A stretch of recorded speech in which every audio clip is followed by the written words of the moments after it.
Okay, so thanks everybody for tuning into this video. Myself and Rob Bridges are getting together to talk about some of our philosophies, our beliefs, and our training plans and patterns at adapted endurance. Just give you a little bit of a brief history of my background. I was a physiotherapist for 23 years, and obviously, in that respect, I was very much involved in helping to try to coach people to get better, to empower them and motivate them to do what they need to do to get back to health and to activity. And that probably provides a lot of the backbone to the way that I view coaching as well. And also within Adapted for Life, the way that we talk and teach about health and well-being in general. And so there's that intertwining of those different roles and jobs that I've had in the past. Luckily, having set up Adapted for Life 2 years ago, we've gone on to work with a few other coaches, one of which is Rob, who, as you may well know, works with British Triathlon in Loughborough. But I'll just hand over to Rob just to give you a brief overview of his roles. Yeah, thanks, Phil. Oh, yeah. So I'm Rob. So before I was a coach, I used to be a teacher. So I was a teacher for a few years before turning to coaching. So I started coaching sort of at Manchester Tri from 2013, and then alongside I was a teacher, and then I started working at Loughborough from 2017. So basically, for the last 8 years, I've been working alongside elite athletes.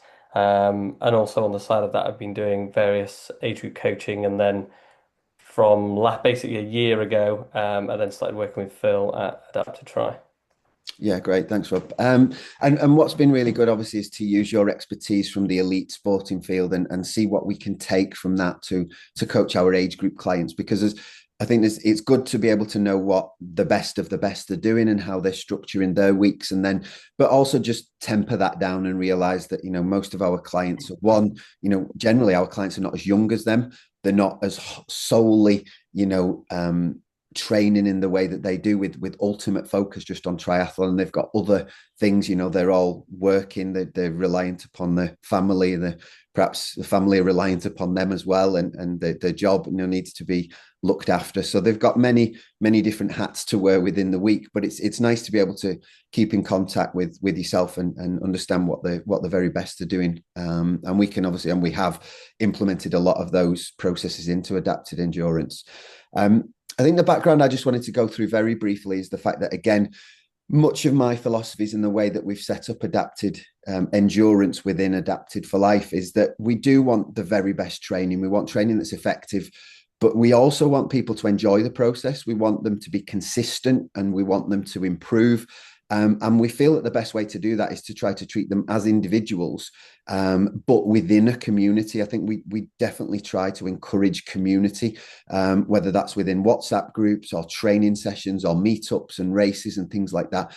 And the group is really, really supportive. And I think that is a massive, massive bonus for anybody that trains with us in adapted endurance. And that really accords with one of my core beliefs, and that's that, training a training plan can be very effective, but if it's not done and it's not done consistently, then it's fairly pointless.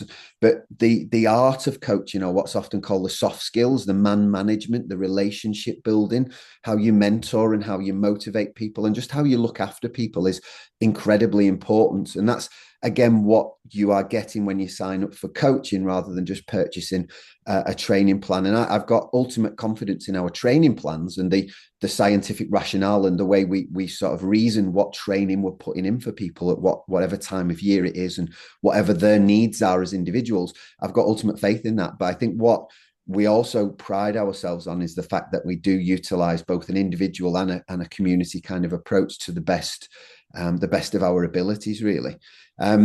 That said, what I'd like to do is go into our training methodology in a little bit more detail. So